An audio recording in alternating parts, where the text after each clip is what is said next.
about cannabis and how it plagues our community. Well, what is cannabis? Cannabis refers to any product that is harvested from the cannabis sativa plant. This includes seeds, stems, flowers, and leaves. All cannabis has many sorts of industrial and medical uses, such as using hemp for fibers and using its pulp for paper. However, cannabis starts to get dangerous when THC is introduced. Marijuana refers to any products of cannabis that include any form of THC. Well, why is this important? Well, there are some statistics that help support our cause for concern. According to SAMHSA, or the Substance Abuse and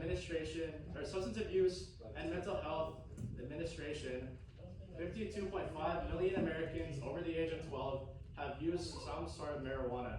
That's about 18.7% of people. And not only this, but this number is also rising, with 63.2 million people in 2024 using cannabis, using a marijuana product. This equates to 22.3%. That's a lot, right?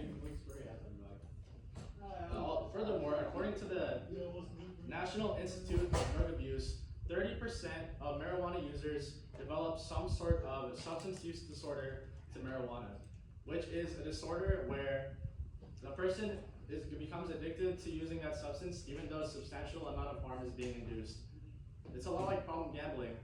They still do it, but it inflicts a lot of harm on themselves and others. Furthermore, people who use marijuana products in their teens are 4 to 7 times more likely to develop some sort of marijuana use disorder.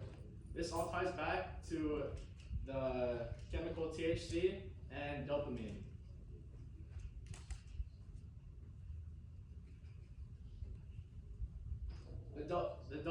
THC binds itself to the receptors in the brain that control the release of dopamine. This leads to a large amount of dopamine being released into the brain, and the brain becomes hooked on this feeling and reinforces negative behaviors of seeking pleasure through drug abuse. And furthermore, it binds itself to a system in the body called the endocannabinoid system, which is a system in the body that handles many physiological effects, such as mood, hunger, sleep, and many other factors. The THC affects the system with many different factors, such as the dosage, age, gender, and the presence of other drugs. In lower doses in the short term, marijuana products lead to increased appetite and pain relief.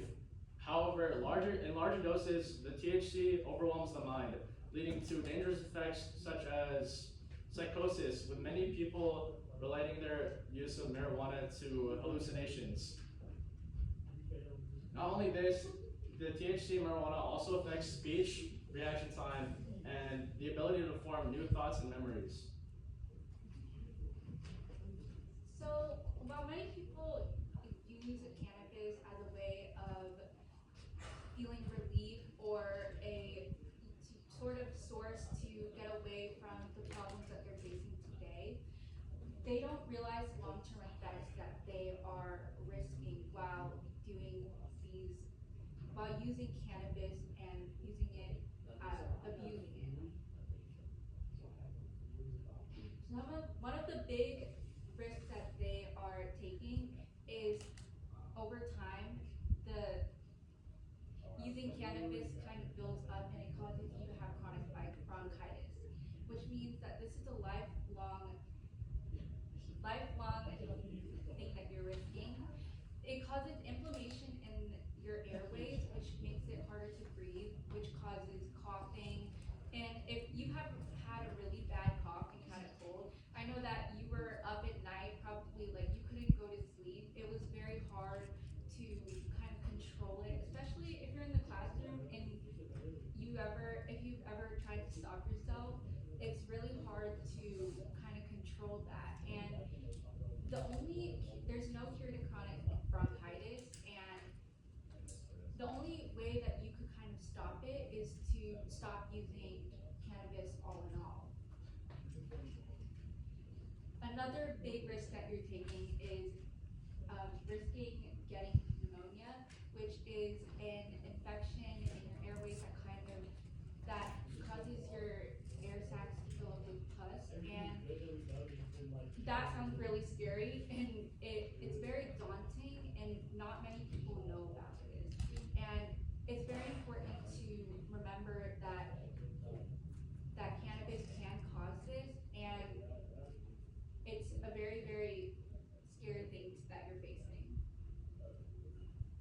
It also causes severe vomiting and nausea,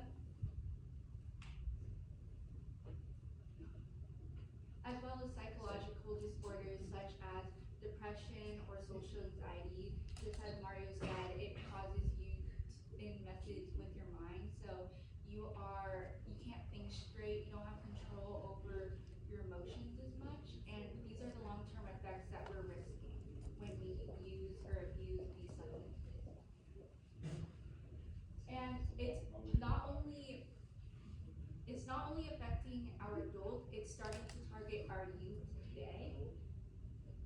The National Poison Data System reported that from 2000 to 2020, that cannabis substance abuse increased over 245% in our youth today, which means that it's becoming more accessible and it's targeting our youth and the new generation and our future. And 338,000 instances with minors came into contact and intentionally abused cannabis, and that's a big number. That means like 338 kids decided, hey, I'm going to try this without knowing the effects and not being guided.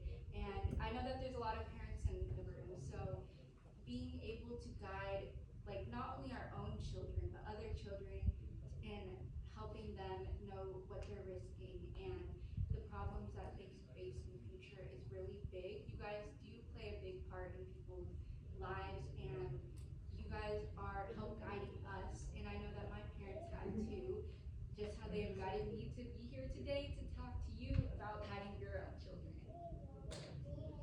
And 80% of these exposure cases happen with young people from the ages 13 to 18. And I'm 15, so I'm in the middle of that. And as a high school student, I know that there are handfuls of our kids at Bandon that use substance abuse and even cannabis, and it's very scary because it's very accessible, and that means that us as kids, we're getting targeted from,